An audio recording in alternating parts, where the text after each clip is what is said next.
ओम शांति। कर्म का सिद्धांत आपके हर दुख का कारण जानिए। देखिए, क्या आपने कभी सोचा है कि क्यों कुछ लोग जन्म से ही सुख संपत्ति से भरपूर होते हैं, जबकि कुछ लोग संघर्षों से जूझते रहते हैं? क्या ये सब केवल भाग्य का खेल है या इसके पीछे कोई गहरा आध्यात्मिक सिद्धांत काम करता है? तो देखिए, कर्म का सिद्धांत जीवन के हर पहलू को प्रभावित करता है। आज के इस वीडियो में हम कर्म के गहरे अर्थ और इसके प्रभावों को समझने की कोशिश करेंगे, क्योंकि बहुत से लोग अपने भाग्य को कोसते रहते हैं और यही कहते रहते हैं कि मेरे भाग्य में ऐसा क्यों हुआ है, क्या हुआ है, ऐसा भगवान ने मेरे साथ क्यों किया है।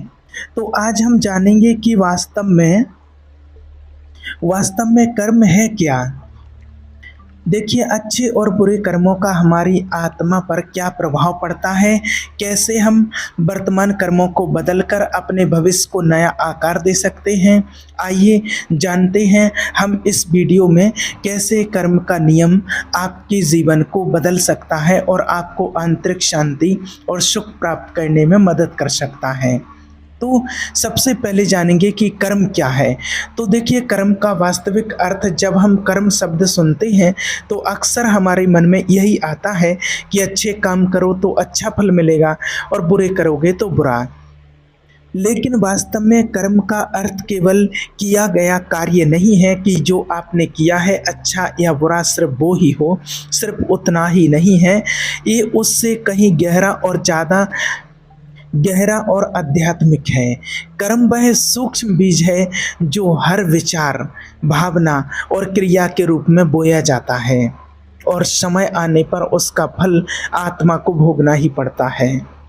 हर बार जब आप सोचते हैं, कुछ बोलते हैं, कुछ करते हैं, वो सिर्फ बाहर की दुनिया में नहीं होता, वो आपकी चेतना में भी एक प्रभाव छोड़ता है। एक प्रभाव ही आगे चलकर आपका भाग्य बनता है।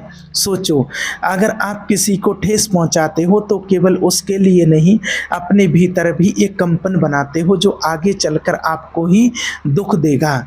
इसलिए कर्म से भागा नहीं जाता, लेकिन उसको बदला जा सकता है। हमारा हर वर्तमान कर्म हमारा भविष्य तैयार कर रहा होता है। ठीक वैसे ही जैसे एक माली बीज बोता है और उसी के अनुसार उसमें फल आता है। कर्म क्यों बांधता है आत्मा को? देखिए, आत्मा स्वतंत्र है, लेकिन जब वह इच्छा और क्रिया में लिप्त हो जाती है तो कर्म बंधन बन जाता है।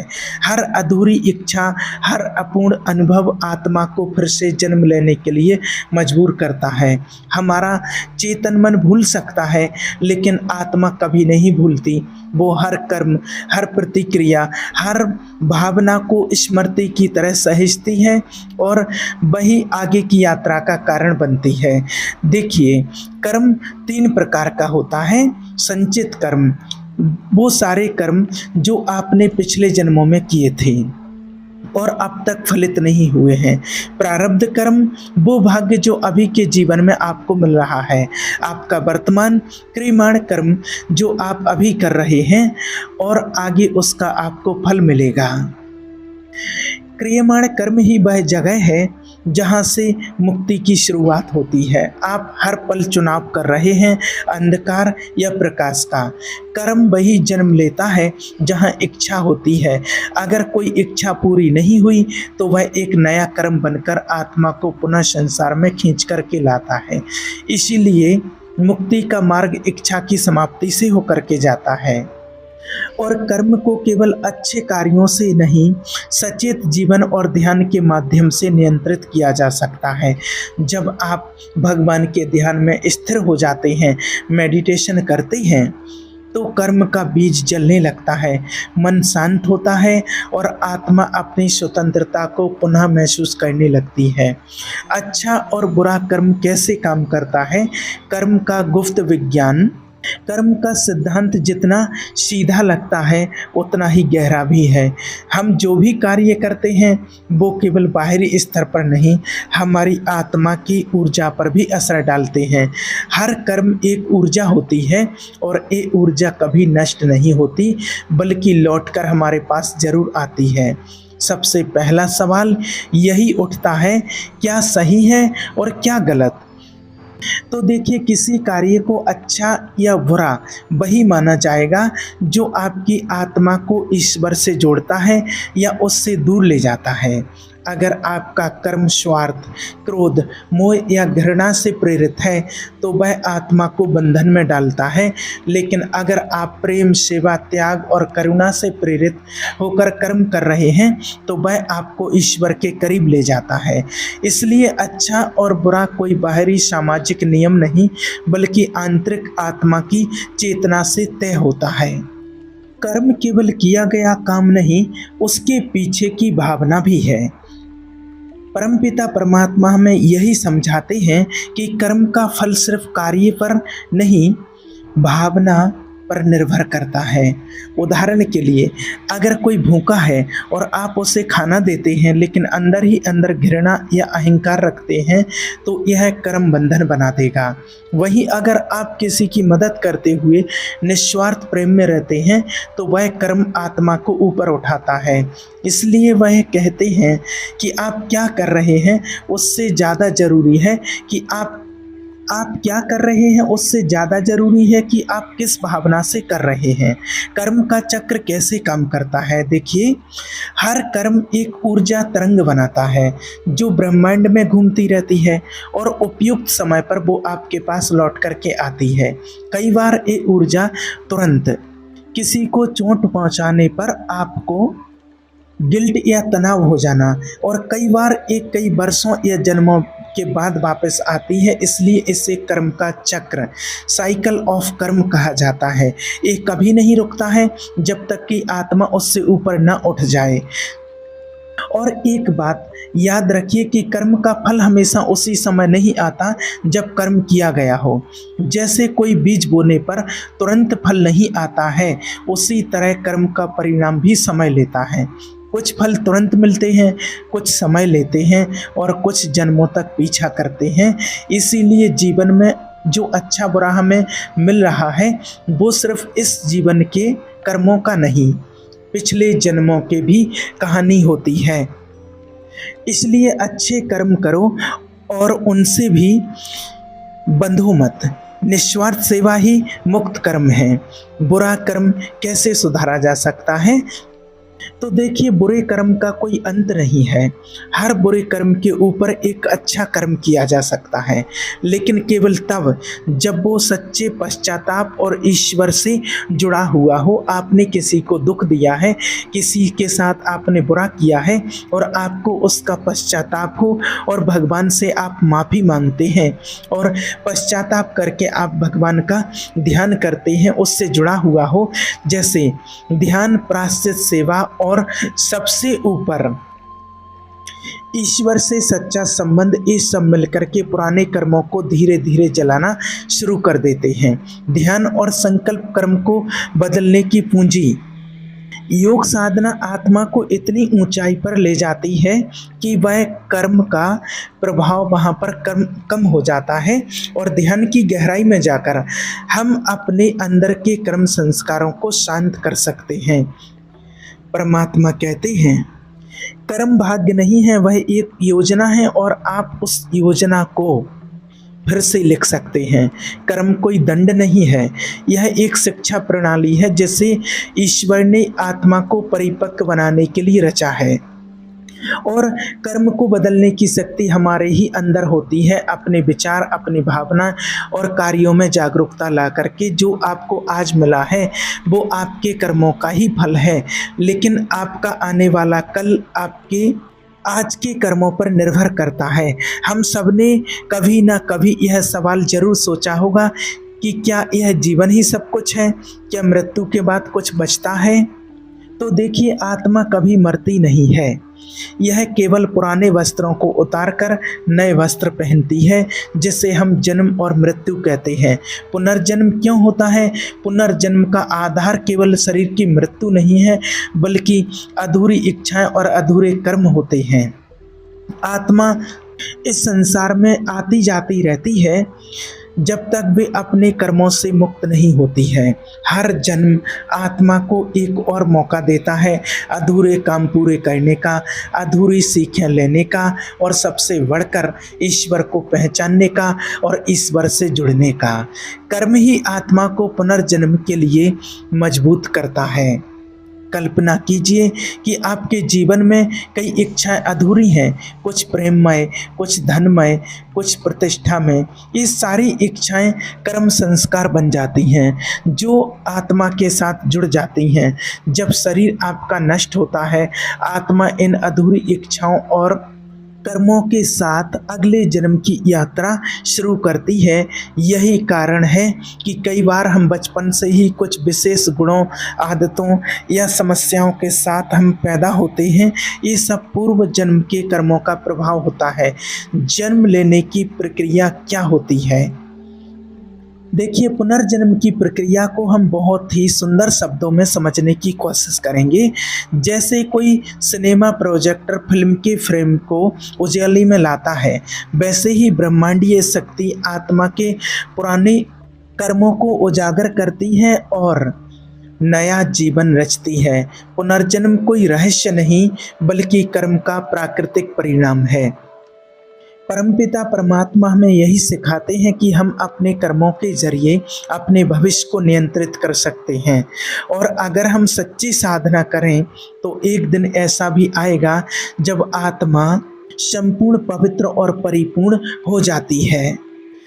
और देखिए, कर्म का जाल तब तक आपको बांधे रखेगा जब तक आप अपनी चेतना को ऊपर नहीं उठाते हैं। हम सब इस जीवन में अपने अपने कर्मों की गांठें लेकर के चलते हैं, कुछ अच्छे और कुछ बुरे। लेकिन क्या ये संभव है कि इन कर्मों को जलाया जा सके? तो परमात्मा हमें स्पष्ट रूप से कहते हैं कि हाँ, ध्यान, मेडिटेशन की शक्ति से हम कर्मों को जला सकते हैं। ध्यान सिर्फ मन को शांत करने की विधि नहीं है, बल्कि यह एक शुद्धिकरण की प्रक्रिया है। जब कोई व्यक्ति गहराई से ध्यान करता है, अपने को आत्मा समझ करके परमात्मा को याद करता है, तब उसकी चेतना अहंकार से आत्मा की ओर उठती है। और जब हम मेडिटेशन करते हैं तो एक सूक्ष्म अग्नि आत्मा हमारे अंदर प्रकट करती है, और इस ऊंची अवस्था में पुरानी हमारी बुरी आदतें, डर, वासनाएं, मोह और पूर्व जन्म के कर्म संस्कार धीरे धीरे करके नष्ट होने लगते हैं। इसका अर्थ है आपका अगला जीवन केवल संयोग नहीं है, बल्कि आपके पिछले जन्मों के कर्मों की पक्की योजना है। ये सब कुछ आपके पिछले जन्म के कर्मों की पक्की योजना है। कौन से आपको माता पिता मिलेंगे, किस देश में आपका जन्म होगा, कितना स्वास्थ्य, सुंदरता, बुद्धि या संघर्ष मिलेगा, ये सब आपके ही कर्मों की चुनी हुई स्क्रिप्ट है। कर्म और आत्मा का बंधन कब तक चलता है? जब तक आत्मा यह नहीं समझती कि इस संसार में स्थायी कुछ भी नहीं है, और जब तक वो अपने सारे कर्मों से ऊपर उठकर ईश्वर को पूरी तरह समर्पित नहीं कर देती, तब तक पुनर्जन्म का चक्र चलता रहता है।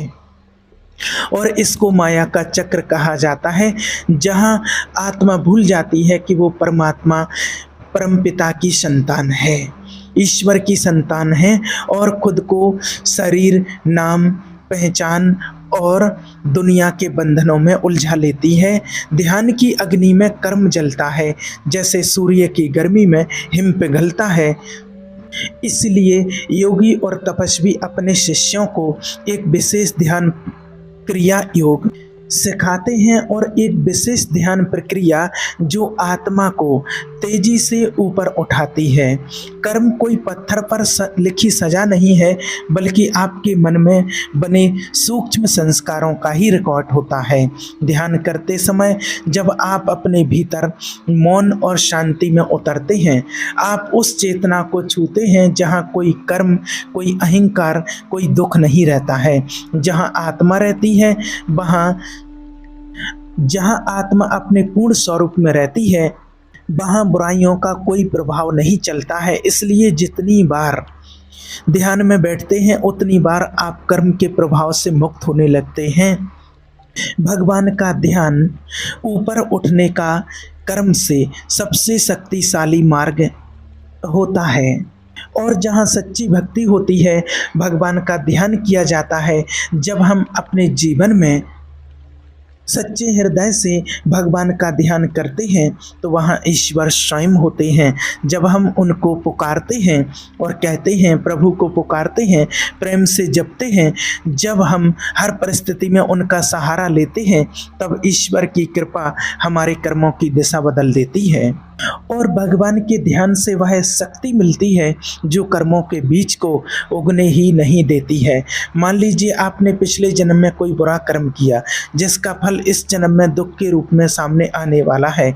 लेकिन अब यदि आप प्रेम पूर्वक भगवान की साधना में लीन हैं, आप ध्यान कर रहे हैं, मेडिटेशन कर रहे हैं, निस्वार्थ सेवा कर रहे हैं, तो वह कर्म या तो टल सकता है या उसका प्रभाव कम हो सकता है। ईश्वर की कृपा कर्म के नियम से भी ऊंची होती है। यह नियम सिर्फ भावनात्मक नहीं, परमात्मा का ध्यान आत्मा को इतनी ऊंचाई पर पहुंचा देता है जहां कर्म का प्रभाव बहुत क्षीण हो जाता है। ध्यान आपको अंदर मौन में ले जाता है। भक्ति आपको प्रेम में ईश्वर से जोड़ती है। जब ये दोनों साथ होते हैं, तब आत्मा की अंदरूनी गहराई से अज्ञान और कर्म का अंधकार जलने लगता है। यह प्रक्रिया धीरे धीरे होती है, लेकिन निश्चित होती है। और जो रोज ईश्वर के ध्यान में मगन रहते हैं, परमात्मा का ध्यान करते हैं या नाम जप करते हैं, उसके लिए कर्म सिर्फ एक बीता हुआ अध्याय रह जाता है।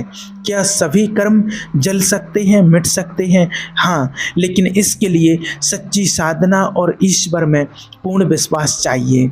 कुछ कर्मों को भोगना ही पड़ता है, मिटते नहीं हैं, लेकिन ये परमात्मा के ध्यान से, नाम जप से, भक्ति से इनका प्रभाव कम हो जाता है। और जो कर्म अभी उगने नहीं आए हैं, संचित कर्म, वो पूरी तरह से मिट सकते हैं। ध्यान और परमात्मा की साधना से हम अपने कर्मों को ही नहीं सुधार सकते हैं, बल्कि ये मुक्ति का द्वार है। कर्म का बंधन जो जन्मों जन्मों से आत्मा को पकड़े हुए है, उसे केवल ईश्वर की याद और आत्मा की जागरूकता ही तोड़ सकती है। जब मन शांति में और हृदय प्रेम में स्थिर हो जाए, तब कर्म जलता है और आत्मा उड़ने लगती है। कर्म से कैसे पाएं स्थायी मुक्ति? तो देखिए, क्या आपने कभी सोचा है कि मैं इस जन्म मृत्यु के चक्र से कभी मुक्त हो सकता हूँ? तो देखिए, हर आत्मा अपने कर्म बंधनों में बंधी हुई है और उसी कर्म के अनुसार ही उसको जन्म लेना पड़ता है। अगर आप अपने जीवन को, अपने अगले जन्म को सुधारना चाहते हैं, तो इसके लिए आपको आत्मा को जागृत करना होगा और जीवन के लक्ष्य को गहराई से समझना होगा। कर्म से मुक्ति का मतलब क्या होता है? कर्म से मुक्ति का अर्थ होता है जीवन में जो भी हो रहा है, उसके पीछे कोई बंधन ना रह जाए, कोई भी कार्य स्वार्थ, लालच, भय या अज्ञान से ना किया जाए, और सबसे बढ़कर आत्मा को ईश्वर में स्थिर कर दिया जाए। जब आत्मा यह जान जाती है कि मैं कर्म करने वाला नहीं हूँ, केवल साक्षी हूँ, तब वह कर्म के चक्र से ऊपर उठ जाती है। ज्ञान, ध्यान और प्रेम का संगम, ये मुक्ति के लिए तीन मुख्य रास्ते हैं। ज्ञान, योग, आत्मा और ब्रह्म की एकता का अनुभव। ज्ञान, गहरे ध्यान द्वारा चेतना को ऊंचाई पर ले जाना और ईश्वर से प्रेमपूर्ण संबंध बनाना। ज्ञान से अज्ञान मिटता है, ध्यान से मन शांत होता है, और परमात्मा को ध्यान से या सच्ची भक्ति से हम परमात्मा को निकट पा सकते हैं। तो ये तीनों मार्ग मिलकर के आत्मा को उस स्थिति तक पहुंचा देते हैं जहां आत्मा फिर कोई भी विकर्म नहीं बनाती है, कोई भी पाप कर्म नहीं करती है। और फिर जब कोई नया पाप कर्म उत्पन्न नहीं होता तो फिर आत्मा को किसी बुरे कर्म का सामना भी नहीं करना पड़ता है। और देखिए, हर विचार, हर भावना और हर कार्य में अगर जागरूकता हो तो आप बुरे कर्म के बंधनों से बच सकते हो। इसका अर्थ है कि क्रोध आए लेकिन आप उसे प्रेम से बदल सको, लोभ आए लेकिन संतोष चुन सको, इच्छा हो लेकिन ईश्वर की इच्छा को स्वीकार सको। यही है आत्मनियंत्रण, जो धीरे धीरे कर्म की या बुरे कर्मों की जड़ को मिटा देता है। साथ ही जब हम निस्वार्थ सेवा करते हैं बिना फल की चिंता के, तो ऐसे कर्म बंधन नहीं बनाते, बल्कि आत्मा को हम मुक्त करते हैं कर्म से। बुरे कर्मों से स्थायी मुक्ति की अंतिम अवस्था। तो देखिए, जब आत्मा ध्यान में पूर्ण एकाग्र होकर अपने असली स्वरूप सत्य चित्त आनंद में लीन हो जाती है, तब अपनी असली अवस्था में पहुंचती है। यहाँ ना कोई विचार रहता है, ना कोई कर्म, ना कोई इच्छा। ये पूर्ण मुक्ति की स्थिति होती है, जहाँ आत्मा जानती है, आत्मा ये समझती है कि मैं कभी पैदा नहीं हुई और कभी मरा नहीं, मैं तो सनातन आत्मा हूँ। और हमारे सच्चे कर्म ही वो ब्रिज होते हैं जो आत्मा को उठा करके परमात्मा तक ले जाते हैं। और साधक को वो शक्ति मिलती है जो वह खुद नहीं कर पाता। ध्यान में गहराई अगर नहीं ला पाते या कर्मों के प्रभाव से बार बार गिर जाते हैं, तो आप परमात्मा के सच्चे ध्यान से आपको आत्मिक संरक्षण मिलता है, जिससे कर्म जल्द ही नष्ट होने लगते हैं। क्या ये साधारण इंसान के लिए भी संभव है? तो बिल्कुल संभव है। हर आत्मा चाहे कैसी भी हो, कहीं से भी आई हो, वो ईश्वर को प्राप्त कर सकती है, ईश्वर तक पहुंच सकती है। इसके लिए सिर्फ आवश्यकता है ईमानदार साधना, अनुशासित जीवन और गहरी साधना। जो आज से शुरुआत करता है तो उसका कर्म उसी क्षण से बदलना शुरू हो जाता है। कर्म से मुक्ति कोई कल्पना नहीं होती है। बुरे कर्मों से मुक्ति पाना है तो ये कोई कल्पना नहीं है, यह एक सच्चा लक्ष्य है। परमपिता परमात्मा हमें बार बार यही याद दिलाते हैं कि तुम केवल शरीर नहीं, कर्म नहीं, मन नहीं, तुम परमात्मा की अमर चिंगारी हो। इस जीवन का उद्देश्य है उस परम ज्योति में लौट जाना, उस परमात्मा को प्राप्त कर लेना। हम सभी जन्म मृत्यु के इस चक्र में उलझे हुए हैं, लेकिन आज हमने जाना कि वास्तव में आत्मा का असली लक्ष्य क्या होता है और हम कर्मों के बंधन से कैसे निकल सकते हैं। ध्यान, मेडिटेशन, सच्ची भक्ति, परमात्मा की सच्ची साधना, ये 4 दीपक हैं जो हमारे जीवन के अंधेरे को मिटा सकते हैं। अगर आज आपने कुछ सीखा है और अपने अंदर गहराई से कुछ महसूस किया है, तो आज से आप अपने आप से एक वादा कीजिए कि थोड़ा सा समय आज से ही हम ईश्वर के लिए ज़रूर निकालेंगे और हम ज़रूर परमात्मा का आज से ध्यान करेंगे, मेडिटेशन करेंगे, थोड़ी सेवा करेंगे और अपने जीवन को धीरे धीरे बुरे कर्म बंधनों से मुक्त करेंगे। और परमात्मा के इस ज्ञान को जरूर हम समझेंगे। परमात्मा की साधना से अपने जीवन को शुद्ध और पवित्र बनाएंगे, क्योंकि सच्ची सुंदरता बाहर नहीं, हमारे अंदर होती है। तो आज से आप अपने जीवन के लिए लक्ष्य बनाइए और अपने जीवन को और अधिक अच्छा और सुंदर बनाइए। ओम शांति।